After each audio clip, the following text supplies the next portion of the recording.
Boa noite a todos. Como presidente da Associação Médica, tenho o prazer e a honra de ter um assunto do videocast de interesse mundial. É o nosso 16º videocast realizado pela Universidade Corporativa da Associação Médica do Paraná.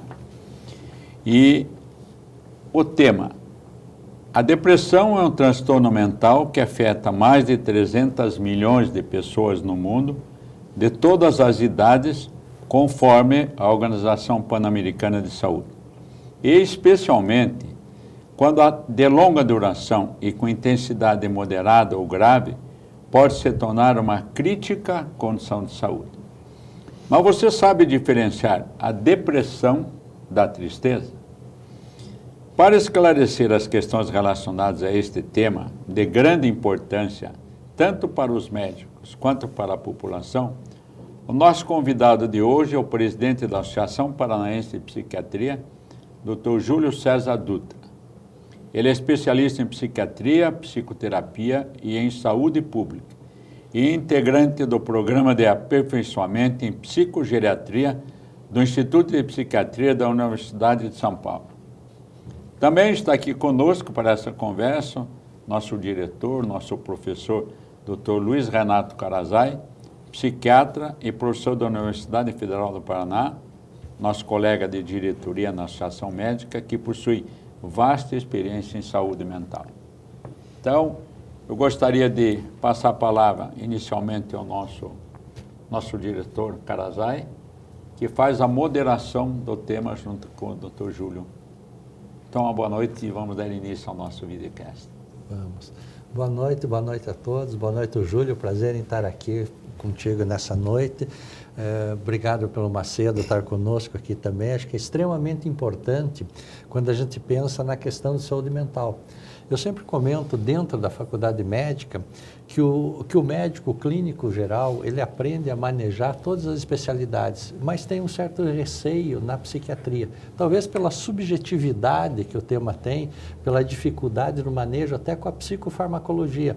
Eu brinco que o clínico, ele maneja a medicação de uma forma muito tranquila na cardio, na reumato, na neuro, mas na área de psiquiatria tem um certo receio. Acho que a gente tem um tabu não só na sociedade, como também dentro do corpo médico. Então, acho que o tema de hoje, para esse videocast, é extremamente importante e traz um esclarecimento da questão de tirar esse estigma da doença mental, porque a gente hoje está falando só em saúde mental. Não, mas temos uma doença mental. Como em toda outra especialidade, nós temos a saúde cardiológica, temos a saúde ginecológica, nós temos a doença cardiológica, a doença ginecológica, mas também temos a saúde mental e a doença mental.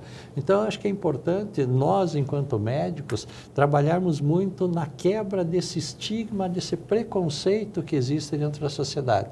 E o fato de humor e da depressão é um tema assim fundamental, que talvez seja a grande consequência que nós vemos no nosso estresse do dia a dia e traz uma repercussão em todas as especialidades. Hoje você vai ter em qualquer área da clínica médica sintomas dentro da área de saúde mental, em qualquer patologia que tem. Então é importante nós termos o psiquiatra integrando as equipes dentro dos hospitais gerais, mas também ter o clínico sabendo o que ele precisa manejar de básico dentro da psiquiatria. Então é extremamente importante esse videocast de hoje. Que bem. Professor Júlio, com a palavra. Muito boa noite. Boa noite, doutor Macedo, presidente da Associação Médica. É um prazer enorme estar aqui hoje representando a Associação Paranaense de Psiquiatria e principalmente com um convite desses e estar nessa mesa, né? Ao lado de feras da medicina. Doutor Carazai, eu o conheci há uns 17 anos atrás, quando ele dava algumas aulas lá por Londrina, onde nós estávamos, eu ia catando onde ele estava para poder aprender com ele. Então, para mim, é um prazer enorme estar nessa mesa, nessa bancada, com o senhor que é uma lenda dentro dos médicos aí do nosso estado e do Brasil. Então, para mim, eu sou muito pequeno para estar aqui, mas de bom coração. Então, nós vamos lá hoje falar sobre um tema que é de extrema necessidade. E quando nós paramos para pensar nisso, é exatamente o que o Dr. Carazai estava colocando. Nós temos que falar com o médico que nos assiste e com a população que também está em casa para poder perceber alguns sintomas clássicos que podem diferenciar de uma depressão com uma tristeza. Mas um dos gargalos grandes que nós temos dentro da medicina hoje são os nossos colegas médicos, muitas vezes não conseguindo fazer um pseudodiagnóstico de depressão e colocando dentro do pacote da depressão todas as doenças mentais. Então, isso é muito difícil e a gente percebe isso desde a escola médica, né? Que esse olhar para a psiquiatria é um olhar muito crítico, de poucos, não muitos. 3% dos médicos brasileiros são psiquiatras, apenas 3%. Então, se a gente for parar para pensar, nós somos 13.888 até o momento psiquiatras no Brasil, né? Hoje nós temos uma população muito maior de médicos fazendo a psiquiatria porque fizeram algum curso, alguma outra, para poder manejar melhor o seu paciente no consultório. Só que, presidente, eu não consigo ver hoje um médico, e você que está me escutando sabe o que eu estou dizendo, um médico que consiga olhar para um paciente e não pensar em psiquiatria hoje, em qualquer consulta que ele for fazer. Se ele for no otorrino vai olhar assim, poxa, mas vem cá, a audiometria está boa, o que está acontecendo que não está escutando? For falar lá com o cardiologista, por que está esse coração disparado? For falar com o ortopedista é fibromialgia, será que existe fibromialgia? Então assim, eu acho que hoje a psiquiatria ela tem que ser a chave, né, geral para o médico poder clinicar atualmente. Que bom. Júlio, você modera e você pergunta, porque eu sou de uma área totalmente, mas no próprio consultório da gente é isso que você falou.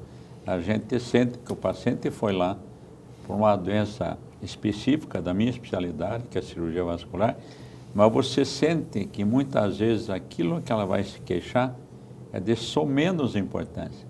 Ela tem alguma coisa que ela está procurando e que não está se achando. Então, eu acho que isso é uma coisa muito séria.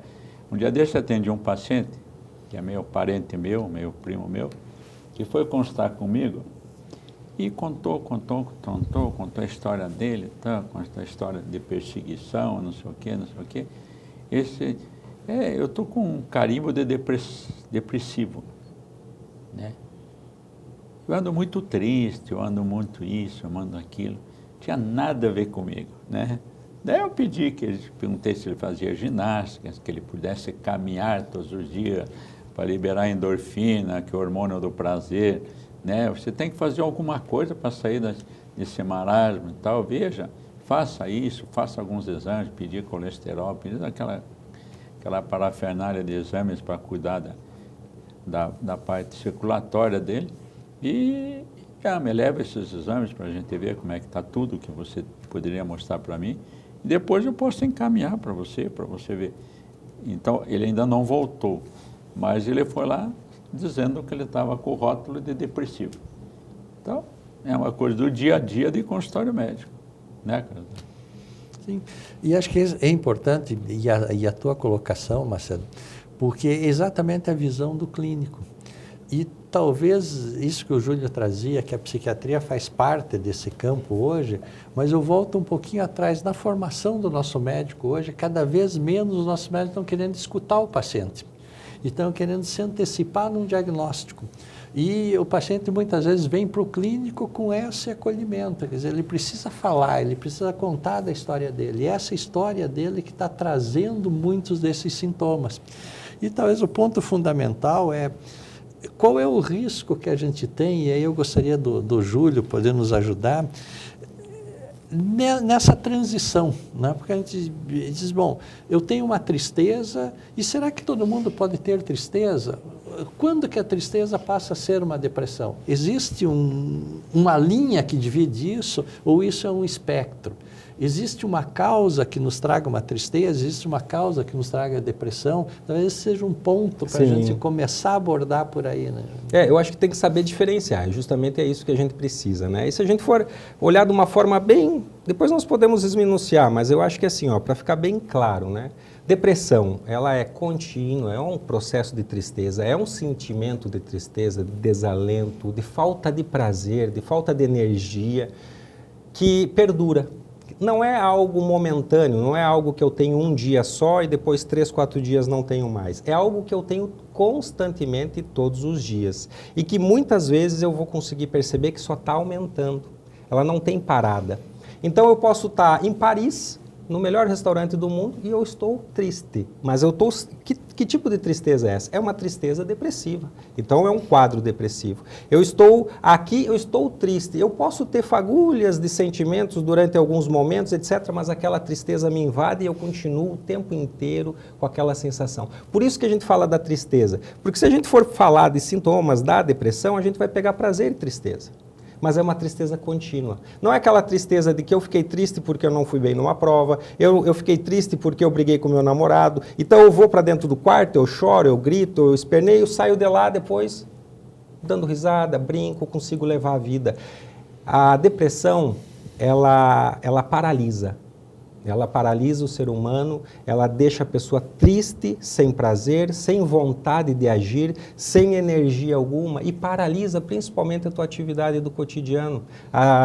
Eu sempre diria assim, e ela tem vários sintomas, o doutor Karazai pode me auxiliar, mas você vai perceber que você está comendo muito ou comendo pouco, que você está dormindo pouco ou dormindo muito, que você não tem mais vontade de estar com as pessoas que você costumava estar, nos lugares você não tem mais vontade de ir e não tem mais aquelas fagulhas de alegria, aqueles momentos que você invade o teu coração, que dá aquele arrepio, que dá aquela coisinha na barriga de vontade, poxa, eu vou para casa hoje, eu vou fazer uma picanha, ou hoje eu vou encontrar o pessoal, eu vou jogar bola. Não tem mais isso.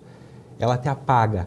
Então, você que nos escuta, você tem que interpretar que não é algo localizado, não é algo que aconteceu por conta você foi despedido e você está triste, é uma tristeza momentânea.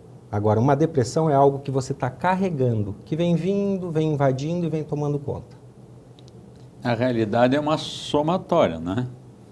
E vai somando essa tristeza em vez de ela melhorar. Exatamente. Em qualquer outro. Ela vai pegando proporções cada vez maiores e vai te levando para baixo, cada vez mais para baixo. Mas eu acho que assim, muito claro, ela é constante. Ela não é algo pontual, momentâneo. Ela tem que estar contigo ali, no mínimo mais de 10, 15 dias daquele sentimento. E muitas vezes, o que dá para diferenciar também, doutor Karazai, é a questão de você não ter um motivo para ter aquela tristeza. Então você não tem um motivo, eu simplesmente estou me sentindo triste, mas eu não sei dizer, doutor, o porquê. E quanto tempo? Poxa, já tem muitos dias ou já tem meses e assim vai. E a pessoa demora. Então ela procura o cardiologista muitas vezes, ela procura os outros médicos, ela procura o clínico para depois chegar no psiquiatra. E às vezes, muitas vezes já cronificou. É isso que a gente tem que tentar alertar. Então o colega que está escutando, até a população, é identificar esse sintoma contínuo, né, que não e que paralisa, que deixa a pessoa em stand-by.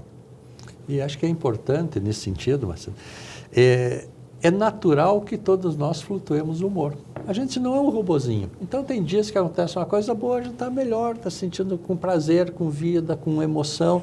Outro dia acontece uma coisa ruim, a gente se sente mais triste. Então quando existe uma causa, ela é temporária e sempre essa tristeza vem por um sentimento de perda. Perda de alguém querido, perda do emprego, perda de dinheiro, perda porque bateu o carro, perda porque chegou atrasado em algum encontro, então perda porque está estourando a conta no banco. Então isso gera uma tristeza. Essa tristeza tem um fator. Quando esse fator se consegue resolver e o nosso cérebro, a hora que ele tem esse sintoma da tristeza, ele começa a criar uma alternativa para superar isso. A gente diz que é a superação do luto dessa perda. Isso tem um tempo que é variável, para um é 3 meses, para outro é 1 dia, para outro é 5 dias, 1 semana, mas tem esse tempo que se elabora essa perda e essa tristeza desaparece. Quando não existe essa causa, não existe esse fator que vem, e ele passa a ser contínuo, isso que o Júlio nos traz, que é uma questão sequencial. Às vezes ela aumenta, às vezes diminui, mesmo num fator de depressão, tem períodos que o indivíduo melhora um pouco, no dia seguinte piora de novo, mas ele tem um tempo que ele vai evoluindo. E um sintoma que a gente vê sempre é a dificuldade das pessoas em admitirem que tem um problema e principalmente porque dizem, olha, eu não tenho motivo para ficar triste. Fica envergonhado, né? Eu tô bem, meu casamento está bem, meu trabalho está bem, não estou com problema financeiro, eu não tenho motivo para estar triste. Então a pessoa tem uma grande dificuldade em perceber essa tristeza e não sabe por que isso. E daí isso gera vergonha e isso dificulta a pessoa a buscar ajuda, porque ela se sente... como é que eu vou buscar uma ajuda? Vamos dizer, mas você não tem motivo para ficar assim. Vamos sair, vamos fazer uma atividade, vamos passear, vamos viajar. E para onde ele for, ele vai levar esse sentimento. E essa é uma característica da depressão. Então é importante para a gente, enquanto médico e para o clínico, em qualquer outra especialidade que não a psiquiatria, ele ter essa noção de que as pessoas flutuam o humor. Nem sempre isso é depressão. Tem a tristeza é um dos sintomas de um quadro depressivo. E que mesmo quando se tem a depressão, existem períodos de melhora com ou sem medicação, Sim. com ou sem tratamento. Então, quando a pessoa melhora um pouco e não buscou ajuda, isso reforça, ela diz, não, era só uma tristeza, eu vou melhorar. Passa 2, 3, 5, 10 dias e volta a ciclar de novo com um período de tristeza. E isso vai cada vez produzindo uma sensação pior para a pessoa e muitas vezes o médico que não está habituado a ouvir mais o paciente, a dar o calor, a dar o afeto, a acolher essa queixa do paciente, também começa a mexer com a impotência dele. E ele tem dificuldade em manejar o sintoma psicoemocional por ser mais subjetivo. E nós somos treinados na faculdade, muitas vezes, para lidar com o objetivo, né? O vascular tem que estar lá entupido, a veia, a válvula está assim, vamos fazer um stent, então a gente quer alguma coisa prática e que nós demos uma solução. E na depressão nós dependemos muito da coparticipação desse sujeito que está com a tristeza. O quanto ele possa trabalhar junto conosco para melhorar isso. Agora isso mexe com a impotência do médico. Então quando mexe com a nossa impotência, isso nos coloca mais alheio. E por isso uma grande dificuldade do clínico em poder abordar as questões psicoemocionais, poder acolher esse paciente. E não, vou te encaminhar para um psiquiatra. Só que quando ele faz um encaminhamento, ele não está afetivamente vinculado ao paciente, esse paciente não vai para o psiquiatra, porque fica aquela ideia, não, psiquiatra é uma coisa para louco. Soa como uma agressão. Né? Né? Então, esse médico está querendo se ver livre de mim, está me mandando para um psiquiatra, mas eu não estou louca. E isso gera um conflito maior para a pessoa e dificulta mais, fazendo com que haja um atraso nessa busca de ajuda. Então, 3 coisas importantes que eu sempre coloco. A primeira, todos nós temos direito a flutuar o humor e existem justificativas para isso, externas e internas. Existe tristeza que vai melhorar e que eu tenho capacidade de elaborar ela e produzir uma melhora do humor. Mas existem quadros que eu vou precisar de uma ajuda do profissional. Então, o clínico que não é da especialidade, ele precisa estar atento a poder diferenciar isso. Eu digo assim, que todo clínico precisa ter uma experiência de saúde mental. Para ele, não que ele vá tratar, mas embora ele possa atender 70% dos quadros de variação de humor, o clínico geral pode atender. E ele precisa estar habilitado a saber encaminhar. Quando encaminhar e como encaminhar. De que a forma como encaminhar vai ser fundamental para o sucesso desse tratamento. Me conte uma coisa, do ponto de vista bioquímico ou químico, qual é o neurotransmissor que está faltando para fazer um quadro? Nós vamos trabalhar com vários neurotransmissores, né? Nós temos aí a serotonina, a dopamina, né? As catecolaminas em si, que vão estar desestabilizadas, né? Eu costumo falar, doutor Macedo, de uma forma muito popular para as pessoas entenderem. E eu falo assim, ó, quando que você tem aí uma desregulação, né?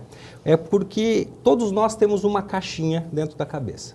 Então, temos uma caixinha dentro da cabeça. E essa caixinha que nós temos dentro da cabeça, ela tem vários tipos de, digamos assim, de sintomas ali dentro, ou de características. Então, a número 1 é a ansiedade, a número 2 a fome, a número 3 o sono, a número 4 a irritabilidade, a número 5 a tristeza, e vai indo. Como que a gente faz então? A gente acaba visualizando essa caixinha e o que tem dentro dela.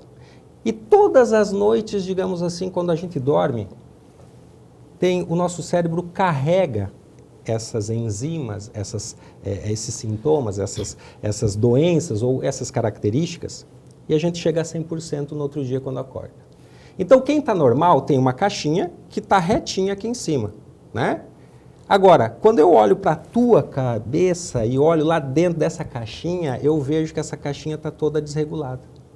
Essa caixinha está desregulada. Onde que está desregulada? É na tristeza, é na fome, é na ansiedade. E é aqui que a gente precisa, então, já entender que o cérebro não está dando conta de carregar todas essas enzimas, e aí a gente precisa utilizar um medicamento para colocar isso aqui em ordem. Eu sempre utilizo esse exemplo para deixar bem claro que aqui também falta alguma coisa e que muitas vezes nós não suprimos isso. Então, nós temos que usar o externo. Seria isso.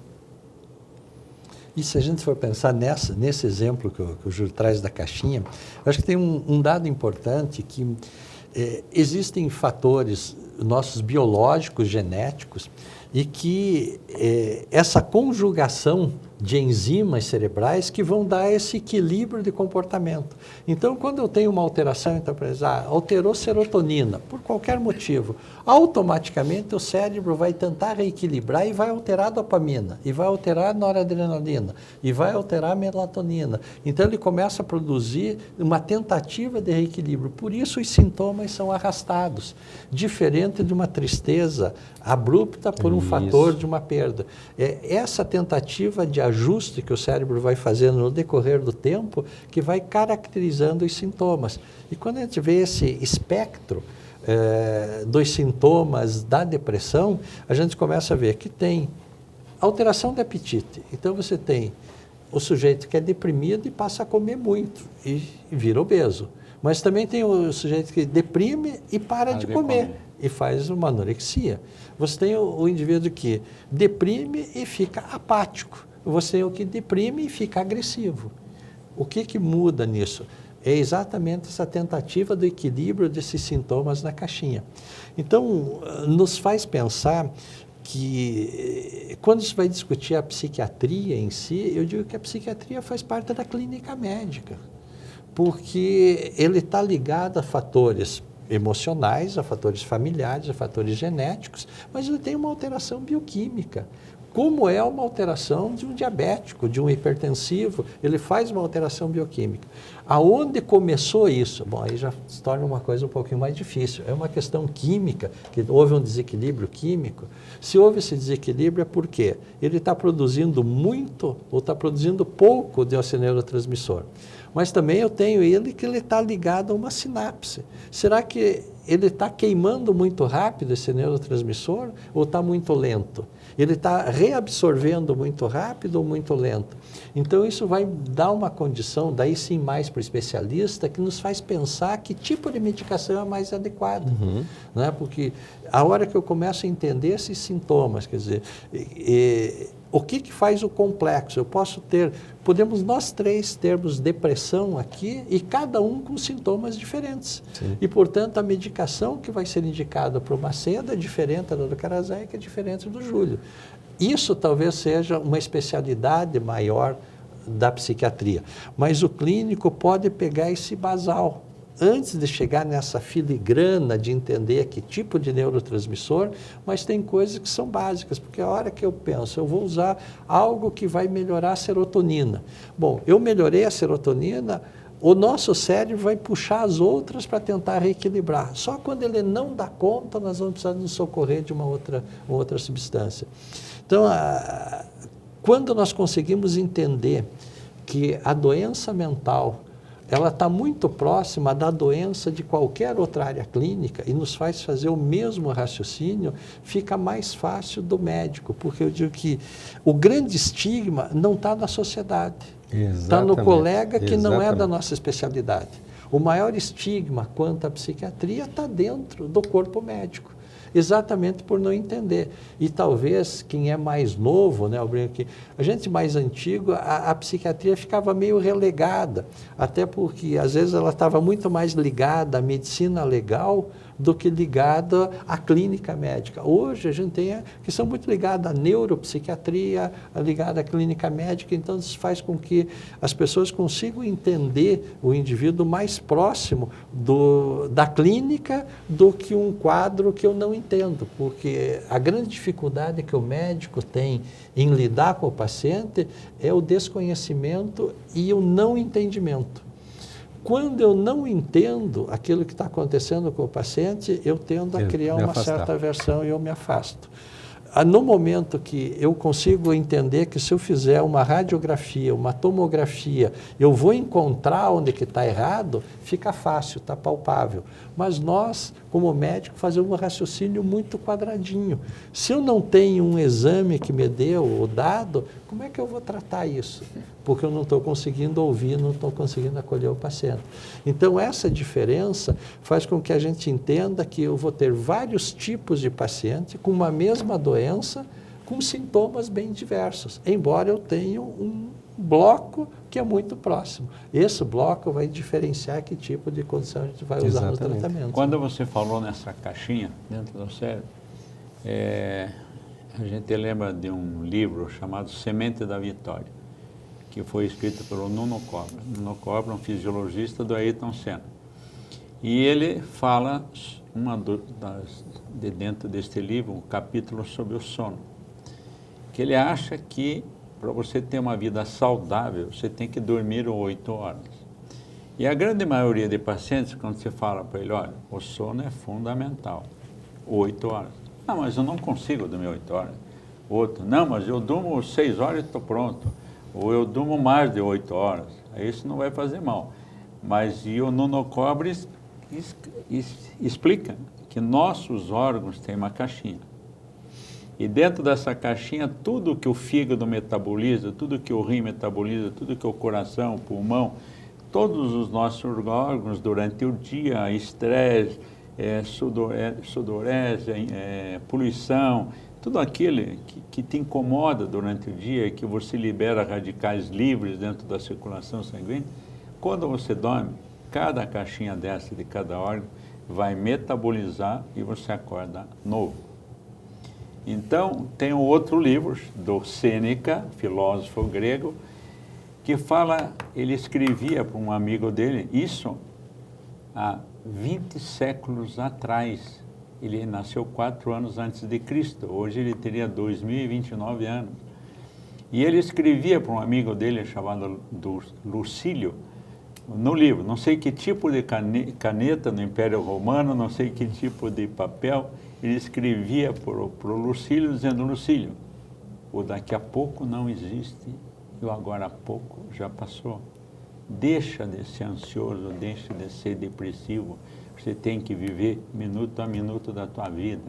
Daí, esses 2 livros que eu falei são fantásticos para você explicar para o paciente. Quando você está procurando o teu emocional, leia esse livro do Sêneca. Sim. Um Café com Sêneca, você deve ter lido. Sim. E do sono, o que explica é o Nuno Cobra. Então, eu acho que o sono, dentro dessa... E nós temos algumas características muito importantes que quem nos ouve vai conseguir interpretar. E a gente sempre usa essa questão de uma forma muito popular para o paciente poder entender. E eu uso também essa, falando do sono. Então, o que eu preciso fazer para me ajudar? Né? O que eu preciso fazer para me ajudar? Então, vamos lá.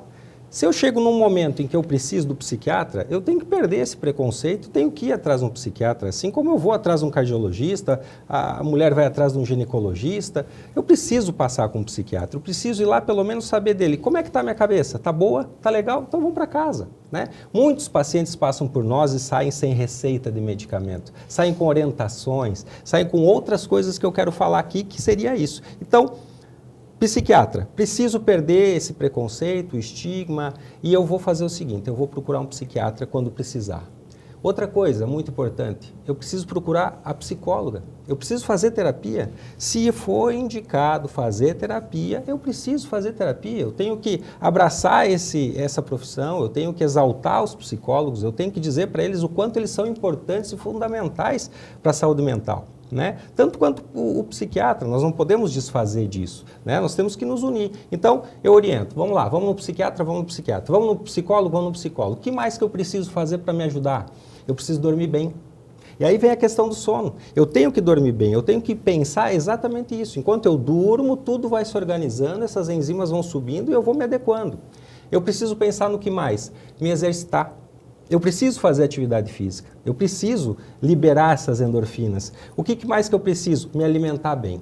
Eu tenho que comer melhor, eu tenho que saber o que eu estou comendo. Eu preciso alimentar esse corpo e esse cérebro que gasta muita energia. São 5 fatores. E depois da pandemia, veio 5 domínios. 5 domínios. E veio mais um muito importante, que é a atividade com a natureza. Se você tem estudos hoje que comprovam que você precisa de 2 horas por semana, intercaladas, né? Não tem problema, 15 minutos por dia, 20 minutos por dia, de uma atividade em que você caminhe na grama, ande num bosque, ande de bicicleta, perto de umas plantas, que mexa com a terra, que tenha esse contato com a natureza. Isso é muito importante e é o 6º fator aí de prevenção para as doenças e tratamento de doenças. E agora, doutor Karazai, o senhor sabe, nós tivemos a conclusão, né, nos últimos dias aí, com os estudos americanos que saíram, comprovando que a religiosidade salva vidas. A gente sabe, quem crê em Deus sabe, né? A gente não precisa dizer isso. Mas hoje a ciência já prova que... Saiu um estudo muito claro dizendo assim, ó, acompanharam um grupo durante 10 anos. Dos 13, 14 anos até os 20, 22 anos, acompanharam um grupo que participou dos eventos da igreja, que participou. Eu estou falando aqui de espiritismo, eu estou falando de Umbanda, eu estou falando do catolicismo, de todas as partes religiosas. Mas essas crianças participaram de grupos religiosos. Estiveram lá durante esses 10 anos. E o outro grupo não participou de nenhuma atividade. Quando eles chegaram lá aos 20, 21 anos, esse grupo aqui, que teve atividade religiosa durante toda a adolescência, parte juventude, automaticamente ele sabe para onde ele vai, ele já está numa carreira, ele não usou drogas, ele se salvou, ele tem todas as características para crescer, em comparação com esse grupo aqui, que foi realmente um desastre maior. Então a gente tem todos os sintomas. Vamos lá. Psiquiatra quando precisar, psicólogo quando precisar, dormir bem, comer bem, fazer exercício físico, natureza e religiosidade. Esses são os 7 tem pontos o 7º aí, que a gente precisa. É a medicação. Exato, através do psiquiatra. E aí, talvez, se a gente pensar, diz, bom, mas então por que a gente está produzindo esse tipo de quadro de transtorno mental, né? Veja assim, se a gente pensar que hoje a gente vive numa dinâmica que eu fico me ressentindo do meu passado e quero mudar o passado, coisa que eu não consigo. Também eu quero programar uma mudança para o futuro, coisa que também não está nas minhas mãos. E eu deixo de vivenciar o hoje e eu ponho o meu cérebro para querer resolver o passado e o futuro. Que e já ele passou diz, há muito eu só tempo. consigo resolver o presente. E a outra questão, isso do sono, eu digo aqui, nós estamos produzindo uma outra loucura para o nosso cérebro, não é? Que é, eu chego à noite, se a gente pensar os nossos avós lá, eles iam dormir quando anoiteciam e acordavam quando amanheciam. Hoje, o que a gente faz? Anoitece, a gente liga o celular, liga a lâmpada, liga a TV, luz azul do celular que fica estimulando, dizendo para o nosso cérebro, ó, ainda é dia. E ele fica lá funcionando como dia e não produz melatonina. E a melatonina entra em... E aí não vai. Daí quando a gente dorme, a gente põe lá um blackout e fecha, né, que chega a 8, 9, 10 horas da manhã, o cérebro ainda diz, ainda é noite. Então a gente faz o cérebro se desprogramar. Então aí vem a importância do sono. Eu tenho uma característica do pensamento e do sono que vai ou me estruturar a saúde mental ou vai me ajudar a desestruturar. E nisso que a gente diz, a caixinha da noite. Então, ela vai equilibrar. Só que para algumas pessoas, há alguma alteração que faz com que chegue à noite ele não consiga equilibrar essa caixinha. Aí vem a medicação na necessidade.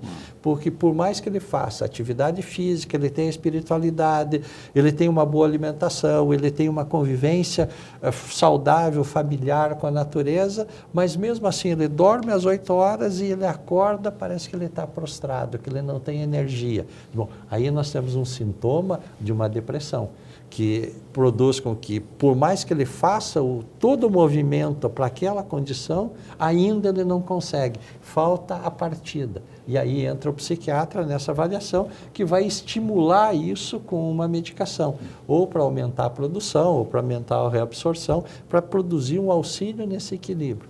E aí, falando da medicação, uma coisa que eu sempre coloco, que as pessoas dizem, não, mas vai tomar medicação psiquiátrica, vai tomar o resto da vida. Não, não necessariamente. Algumas vezes sim, não porque vai causar dependência, mas alguém que é hipertenso, ele toma durante um período. Às vezes isso recupera e às vezes vai precisar tomar uma medicação de manutenção contínua o resto da vida. Cardiológica, por que não da psiquiátrica? E assim, como também eu digo, quanto antes você iniciar com o tratamento, se ele for necessário, melhor. E as pessoas têm esse estigma também, não, remédio psiquiátrico, quanto mais eu postergar o início do uso, melhor. Não, pelo contrário, é pior. Quanto mais precoce eu tratar, mais possibilidade eu vou ter de estabilizar o quadro, de melhorar e até reduzir essa medicação e muitas vezes interromper o uso. E é interessante essa questão, porque você tem aí 50% dos casos de depressão se dão entre 20 a 50 anos de idade. Então, por quê? Por que se esperou até os 20? É porque começa a fazer diagnóstico depois dos 20. Porque até então, é coisa da idade, é isso e aquilo, e etc., e vai se postergando. Né? Isso tem mudado. Cada vez mais os pais estão em busca de respostas, etc., às vezes exageradas também, né? Mas dos 20 aos 50 anos se dá mais de 50% dos diagnósticos de depressão. Né? Então, quando a gente olha todas essas características, a gente fica muito preocupado, né? Porque é a doença mais incapacitante do mundo. É a mais incapacitante do mundo. Tem um cálculo que foi feito agora, saiu agora, que a ansiedade e a depressão ocasionam um rombo econômico no mundo de 1 trilhão de dólares ao ano. E em 2030 é para passar para 6 trilhões. Então isso é realmente um holocausto silencioso que vai acontecer e está acontecendo. E justamente a tecnologia veio, as telas vieram e todos esses casos e acasos, né, da cultura moderna vêm a contribuir enormemente com os casos de depressão. Não só os casos de depressão. E lembrando só que o Brasil é o segundo maior, né, quadros de depressão, o brasileiro é o segundo maior do mundo. Ou seja, de todos os países do mundo, nós estamos em segundo lugar em número de depressões, de depressão. Né? Só perdemos para os Estados Unidos. E ao passo que a ansiedade nós estamos medalha de ouro, é o primeiro. Ansiedade somos o primeiro, depressão somos o segundo. E por quê? Imagine por quê. Aí abre uma chave, né? Mas aí temos respostas também. Por quê que o brasileiro é tão depressivo ou tão ansioso, né? Nós vivemos numa insegurança global. Né? Nós somos um país atípico, nós temos uma cultura disseminada, é uma cultura diferenciada, nós somos muito inteligentes, o brasileiro é muito inteligente, porém nós vivemos numa insegurança global, nós vivemos insegurança no trânsito, na comunidade, nós vivemos insegurança econômica, financeira, de governantes, isso tudo desestrutura. Que pai que me escuta agora, que está aqui nos escutando, ele não pensa no futuro do filho? Está tudo garantido? Não, não está. Você não dorme à noite antes que o teu filho chegue em casa, porque você não sabe. Ele saiu com o carro blindado, pode sair com o carro blindado, não sabe se volta para casa. Então nós temos muita insegurança e isso tudo frustra. São fatores que podem levar você a, muitas vezes, fazer com que essa depressão que estava lá, enrustida, escondidinha, apareça também. Né? Todos esses fatores. E acho que isso que o Júlio comentou, acho que é interessante, quando se vê esse ranking dos países mais felizes do mundo. Então você vai ver o quê? Os países mais felizes, os países nórdicos. Daí você vai lá, você não encontra as pessoas sorrindo na rua, brincando, não, está todo mundo sério. Mas que felicidade é essa? É a segurança.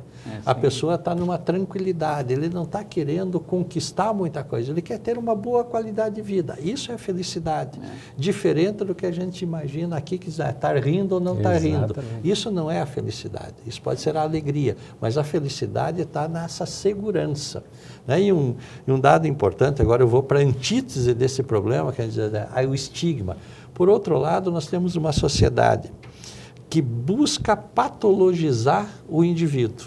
Então, qualquer indivíduo que não siga aquela norma do quadradinho, ele tem que ter um carimbo de uma doença psiquiátrica. E a escola, muitas vezes, quer farmacologizar o comportamento desse aluno. Um aluno que não está prestando atenção, manda para o psiquiatra que é déficit de atenção. Um aluno que questiona o professor, é opositor. Então, todas as condições, parece que o aluno que saia daquela caixinha quadradinha que era do século passado, ele tem que ter algum transtorno. E como às vezes, e essa é uma crítica daí que eu vou trazer, que provoca um pouco, que às vezes a pessoa, a gente não consegue colocar ele dentro de um quadro de um diagnóstico. Então virou dizer que é um espectro. O espectro autista. Bom, se eu pegar com o espectro autista, todo mundo vai se encaixar, porque eu tenho uma certa inibição. Bom, isso faz parte. Então, eu estou aqui no 0,1. Eu tenho um quadro grave. Então, se eu pegar espectro ansioso, todos nós temos. Vamos fazer TDAH. parte disso. Todo mundo é TDAH. TDAH. Então, a gente tem que rever que a gente tem... Cada indivíduo tem a sua personalidade, com a sua particularidade e vai funcionar de um jeito. E nós, enquanto profissionais ou enquanto educadores, vamos precisar acolher esse indivíduo nas suas diferenças, nas suas particularidades e tirar essa ideia da farmacologização. Quer dizer, ele está irritado, vão dar remédio para acalmar ele. Ele não consegue dormir, vão dar remédio para ele dormir. Não consegue acordar, vão dar remédio para acordar.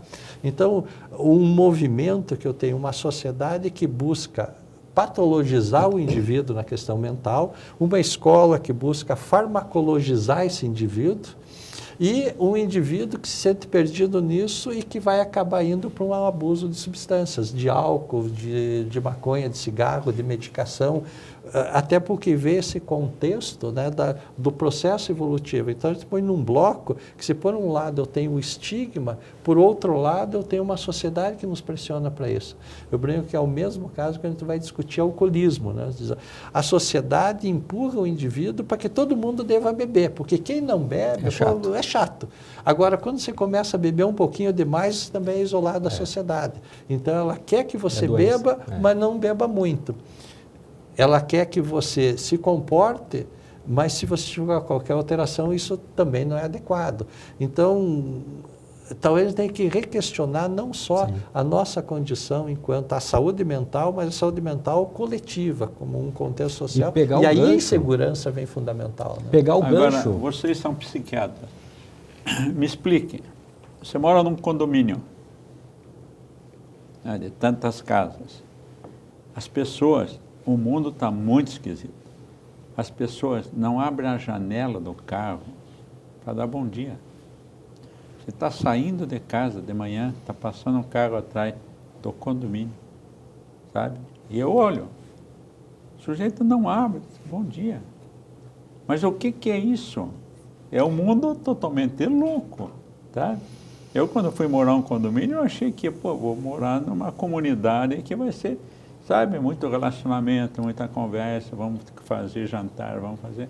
Nada. Mas é cultural, né? É cultural. Mas está cada vez pior. Tá. E eu acho que assim, nós hoje não conseguimos fazer uma avaliação geral daquilo que está acontecendo com os nossos jovens ou com o pessoal que está vindo aí. É tudo muito diferente. Nós não vamos conseguir, ou pelo menos eu acredito que nós três aqui, nós não vamos conseguir enxergar ainda tudo que vem pela frente, né? Porque está se formando muita coisa nova. Mas eu queria só pegar o gancho aqui falando das crianças e de medicar e de passar o fármaco e de TDAH e TOD e bullying e etc. Dia 28, 29 e 30, aqui em Curitiba, nós vamos ter a Jornada Paranaense Psiquiatria, a 16ª Jornada Paranaense Psiquiatria. A Associação Paranaense Psiquiatria é o 7º ano consecutivo que a gente consegue fazer um dia específico, na quinta-feira, direcionado apenas para a psiquiatria da infância e adolescência. E quem que a gente chama para assistir? O educador. Então, nós estamos com uma proposta, todos os anos, na quinta-feira, de conclamar para que os professores, os educadores, os pais venham para dentro do salão e a gente traz os maiores e mais renomados psiquiatras da infância do Brasil inteiro para vir falar abertamente com esse público sobre doenças mentais das crianças. Então nós vamos lá falar sobre bullying. Você falou doença mental da criança. Penso eu que a grande maioria não é doente mental. É rótulo que se dá. Temos muito rótulo. Falou. Se ele é questionador, ele é obsessivo. Sim. Se ele é isso, ele é aquilo. Então, é os rótulos que estão se dando. Exatamente. E nós estamos vivendo nesse mundo. E é nesse contexto que nós fazemos. Porque quando nós fazemos um congresso de psiquiatria, que nós trazemos grandes referências da psiquiatria para falar com o nosso médico, o nosso psiquiatra aqui no estado, a gente faz isso exclusivo para a classe profissional médica. Então, nós pensamos, quem precisa ouvir é o professor que está lá muito mais tempo com os nossos filhos do que os próprios pais. Então a gente consegue fazer isso e tem sido um espetáculo, né? Nós passamos, a jornada circula, nós já passamos por Maringá, Londrina, Foz do Iguaçu, agora o último ano, e esse ano estamos em Curitiba, fica aqui o convite. E dia 29 e dia 30 é a famosa Jornada Paranaense Psiquiatria. 16 de maio. 28, 29 e 30 de agosto. De agosto. E acho que isso que você trouxe, acho que é importante dizer que a gente tem que tomar cuidado para não colocar esse carimbo, esse rótulo na criança, no adolescente. Mas a gente também precisa ter o cuidado para saber que existe doença mental na infância e na adolescência. Porque senão a gente fica com aquela ideia que o Júlio trouxe, bom, depressão só tem lá dos 20 aos 40 anos. Não, nós vamos ter criança com depressão, nós vamos ter adolescente com depressão, vamos ter adolescente com ansiedade, criança com ansiedade. E quando bem diagnosticado, quanto antes iniciar um tratamento, muito melhor. As possibilidades de adequação e resolução do quadro são fantásticas, né? E a gente dizia, a psiquiatria da infância e adolescência, a psiquiatria cresceu muito, evoluiu muito, né, nessas últimas 2 décadas, mas a da infância também evoluiu muito, cresceu muito. Há uma formação de psiquiatras da infância e adolescência fantástica no Brasil. O Brasil hoje é uma referência mundial. Em termos de psiquiatria e psiquiatria da infância e adolescência. A gente vê, às vezes, colegas, e eu tenho alguns pacientes que eu trato fora do Brasil, com a medicina, a telemedicina, isso nos ajudou, né? Que diz, bom, a psiquiatria fora do Brasil é muito seca, muito farmacológica, não tem o acolhimento como em outros quadros. Então, eu tenho alguns clientes que eu atendo, converso com o médico dele lá, eu prescrevo aqui, o médico só repete a receita, porque o paciente diz, eu não me sinto seguro de estar aqui. Então, hoje, a questão de saúde mental, como ela é vista no Brasil, é um ápice dentro da medicina mundial, né? E a psiquiatria tem evoluído muito aqui.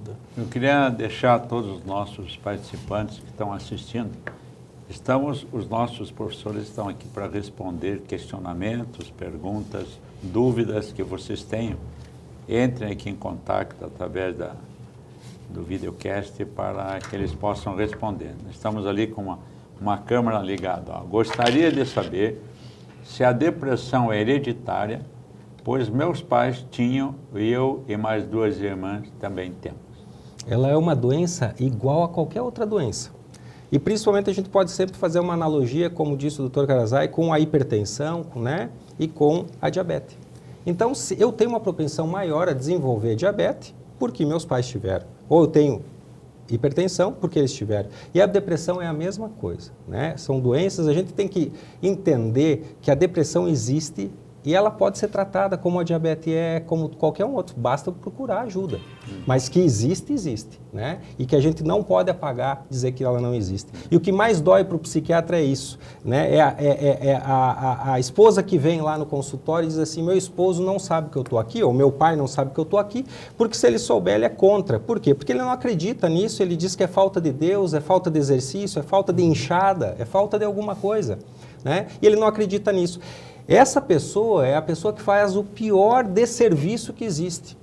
Porque ela sim coloca essa pessoa na beira do labirinto ali de poder fazer alguma coisa pior com ela mesma. Por quê? Porque ela desencoraja essa pessoa de acreditar que existe alguma coisa ou de procurar ajuda. Então você que nos ouve hoje, você tem que entender o seguinte, então não atrapalha. Simplesmente você possa dizer assim, procura ajuda sim, tira saber se você tem algum problema, mas jamais desencoraje um paciente de procurar ajuda com o psiquiatra. E eu acho que dessa pergunta, mas só complementando o que o Júlio trouxe, essas pessoas que têm na sua família, ele tem uma tendência genética para isso, não necessariamente hereditária, porque hereditária vai nascer já com, né, ela nasce com uma propensão. Se eu tenho na minha família... Quando ele vê um quadro... se eu tenho na minha família um núcleo que tem um quadro depressivo, isso também vai, pela convivência, também vai agravar. Então, eu tenho características que na minha família genética, eu posso ter uma prevenção do meu estado, como a gente vê com câncer, com hipertensão, se na minha família eu tenho pessoas com quadro depressivo, meu pai era, meu avô era, minha mãe era, tenho irmãos, eu também tenho uma probabilidade maior. O que eu posso fazer para evitar que eu desencadeie os sintomas ou que pelo menos eu postergue tudo isso. Então, eu sabendo dessa probabilidade maior que eu tenho, eu posso fazer uma prevenção e posso buscar uma ajuda preventiva de orientação de como eu poder conduzir nesse sentido. Sabe que eu tenho, vou completar, eu tenho 48 anos de formado. Mas quando eu era estudante e tive aula de psiquiatria, eu já leio a questão lá. Eu acompanhei a psiquiatria, a evolução dela. A gente está no meio médico, né? A psiquiatria mudou muito. E eu falo nos últimos 50 anos, né? Eu me lembro que eu tive um parente meu que teve um acidente de carro, bateu a cabeça e tal, daí ele estava meio agressivo, mas não sei o quê. Levaram para um psiquiatra, o psiquiatra carimbou ele de esquizofrênico. Daí davam para ele haloperidol e aquinetol, para não impregnar. Eu estava no 4º ano de medicina, e daí via aquilo e falava, o cara disse, você não sabe o que eu sinto. O menino falava, você não sabe, ele tinha 18 anos, você não sabe o que eu sinto. Eu estou amarrado, estou amarrado. Né? Daí veio, ficou aquele quadro, não, é remédio, esquizofrenia, daí vamos ler esquizofrenia, não sei o que é, que era um quadro gravíssimo, a esquizofrenia, né? E daí chegou um psiquiatra novo aí dos Estados Unidos, tá? O professor Antônio Lemos e tal. Esse menino foi constar, levaram ele para constar. Ele tirou a haloperidol e tal e entrou com lítio, carbolítio. Sarou.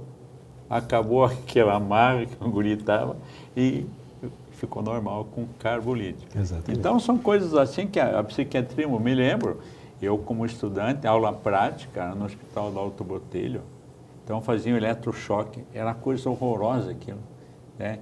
Se alguém falou que eu vi alguém comer cocô, eu vi, era no hospital psiquiátrico, era uma coisa triste. Mas e os tratamentos eram totalmente diferentes do que existem hoje. E acho que essa é uma questão importante, porque você tinha um conhecimento da questão de saúde mental e da doença mental muito limitado, por essa subjetividade e não ter recursos diagnósticos para isso. E, por um outro lado, você também tinha um recurso farmacológico muito estreito. Você tinha meia dúzia de medicações e que era esse. Então, também o psiquiatra vinha com um treinamento de que não adiantava muito você fazer um diagnóstico muito diferencial, porque a medicação era mais ou menos padronizada, como era da eletroconvulso, que atualmente muito bem utilizada em quadros depressivos, inclusive. É uma nova pergunta ali. Tenho depressão desde 1986 e somente no ano passado passei a ter uma médica que me ouve. Isso é muito importante para o paciente. Qual a orientação para os profissionais? A psiquiatria, como diz o nosso querido Dr. Osmar Hatzky, a psiquiatria é a especialidade mais humana da medicina. Mas para ela ser humana, é preciso escutar o paciente. Precisa se escutar o paciente, precisa se entender o paciente. Mas então, não é só na psiquiatria, mas principalmente na psiquiatria. Porque na ortopedia eu tenho raio-x, na questão cardíaca eu tenho o eco, mas nós, psiquiatras, nós temos o ouvido. E dentro desse ouvido é o feeling que a gente vai ter ao longo da carreira, por isso que a gente fica bom com o tempo, né? O Dr. Karazai aqui que conte, porque ele que ensinou psiquiatria para mim. Então, imagine só você ao longo da tua vida fazendo diagnósticos, errando muitas vezes, acertando muitas vezes, porque doenças psiquiátricas você demora às vezes 7 anos, 10 anos para conseguir um diagnóstico e passar por 4, 5 psiquiatras para conseguir. É assim as doenças psiquiátricas, mas você precisa aprender a ouvir, a detectar. Você precisa ser um detetive da mente, mas isso você vai pegando o jeito, aos pouquinhos. Então não é uma coisa assim tão simples. Quando a gente fala que o clínico ele pode resolver 70% das doenças, mas aquelas doenças iniciais, fazendo a prevenção, utilizando não só o medicamento, mas também todo esse arsenal de prevenções que a gente citou. Mas quando a gente precisa realmente fazer um diagnóstico, quando algo já não está mais acontecendo realmente, né, a gente precisa procurar uma médica que nos escute, né, porque aí a gente vai conseguir fazer o diagnóstico correto. Além dessa questão de escutar, acho que é importante esse treinamento do ouvido, o cardiologista ele tem isso, ele tem que treinar o ouvido para escutar. Não, o pneumo também. Nós também, enquanto médicos... Tem o auscultar e o escutar. E escutar, né? Então, nós temos que treinar o ouvido. Mas também tem uma coisa importante para o psiquiatra, que não é só você aprender a escutar, mas tem que saber perguntar. Porque você tem perguntas adequadas e perguntas inadequadas. E muitas vezes, dentro dessa entrevista, a gente vem com uma entrevista médica muito padronizada. E para cada paciente eu vou precisar ter um diferencial de o que perguntar e como perguntar e quando perguntar. Até para eu poder ouvir qual é a necessidade que esse paciente tem.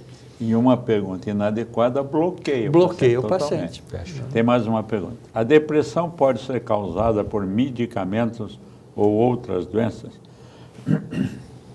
Olha, eu acredito que a depressão ela não vai ser ocasionada por um medicamento, mas ela vai poder vir à tona através de um tratamento mal feito, né? Então aí é que está, é aquilo que a gente sempre chama a atenção do colega médico, que nem tudo é depressão, nem tudo é depressão, e tudo que pensa-se não, vou dar um antidepressivo. Então é comum chegar no consultório o paciente com um quadro que não tem nada a ver com depressão e que piora tomando antidepressivo. E aí você se pergunta, poxa, mas espera aí, eu não estou triste, eu não estou largado, eu não estou querendo sair de casa, me deram um antidepressivo, eu melhorei um pouquinho e agora eu piorei um monte. É porque não era uma depressão.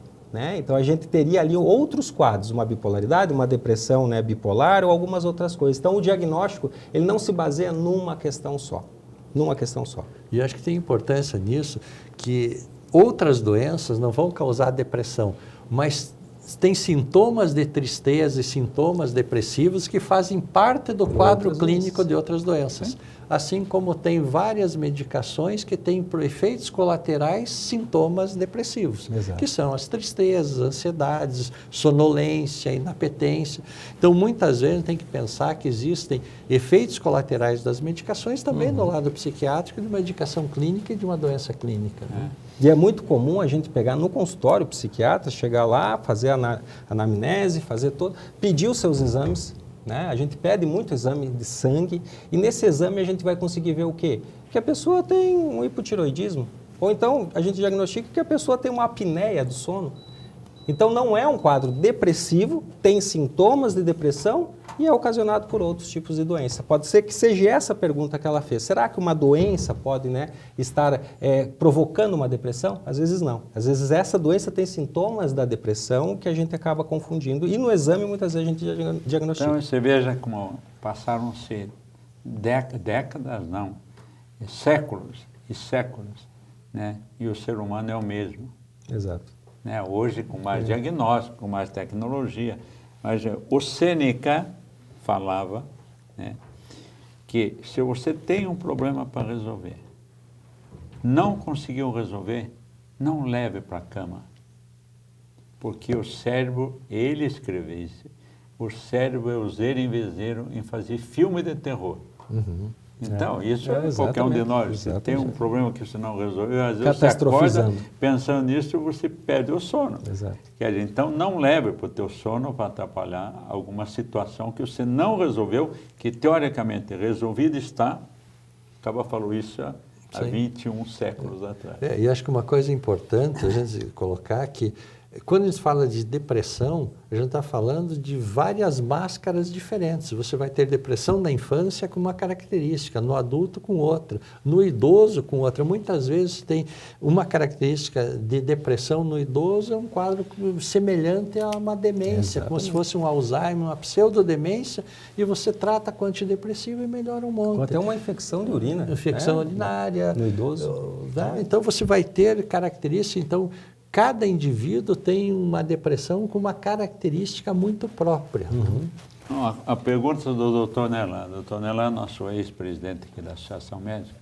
Um quadro de tristeza prolongada pode se tornar depressão? Com a idade, as pessoas, segunda pergunta, com a idade as pessoas tendem a se tornar mais emotivas? Isso é sinal de depressão?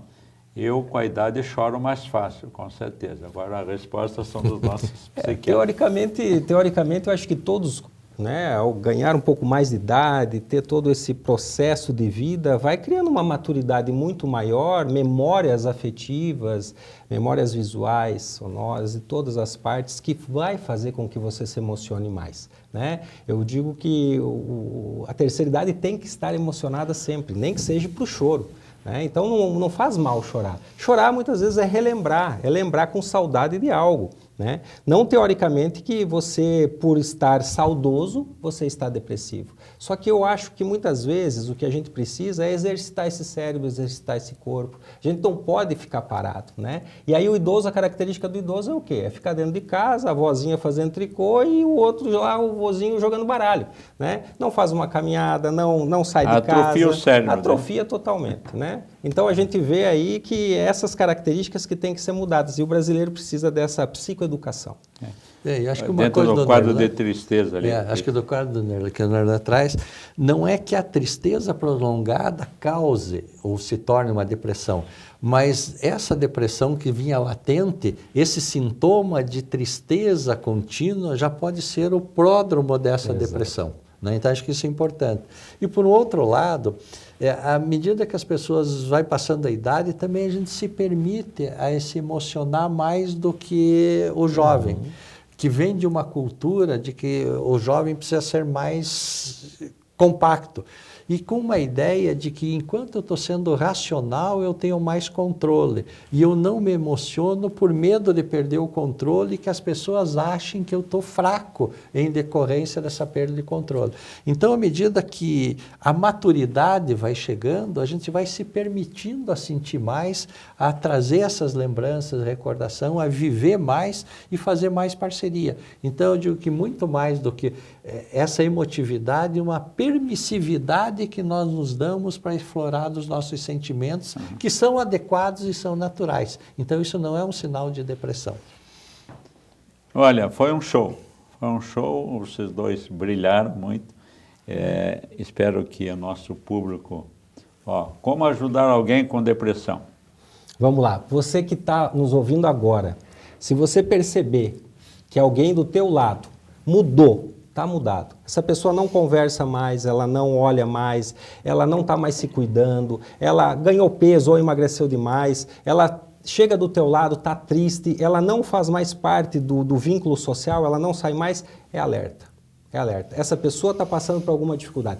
Pode ser uma dificuldade momentânea, financeira, pessoal, um divórcio, alguma coisa, mas ali tem algo que está mexendo com a mente dela. E se está mexendo com a mente dela, vai mexer com o corpo, vai mexer com a atitude, vai mexer com o movimento, vai mexer com a energia. Então, é aí que você precisa chegar nessa pessoa e escutar ela. E o que precisa? É escutar. Não é ir lá falar, eu já tive, eu já vi, etc. Não, eu estou aqui porque eu quero te ouvir. É isso que precisa. É esse acolhimento. Acolhimento. Né? E a ausência de crítica. Exatamente. Né? Porque há uma tendência nossa de alguém que está deprimido e a gente não encontra um motivo e diz, bom, mas eu não estou deprimido. Como é que essa pessoa está deprimida? O meu problema é maior. O meu problema é maior, como é que... Então, isso gera como uma crítica e mais afunda do que acolhe. Então, eu digo assim, o fundamental é acolher, perceber essa mudança. Toda vez que eu tenho uma mudança de comportamento, acendo essa luzinha amarela. Até onde eu consigo dar conta desse acolhimento e nesse acolhimento vamos buscar ajuda. Sim.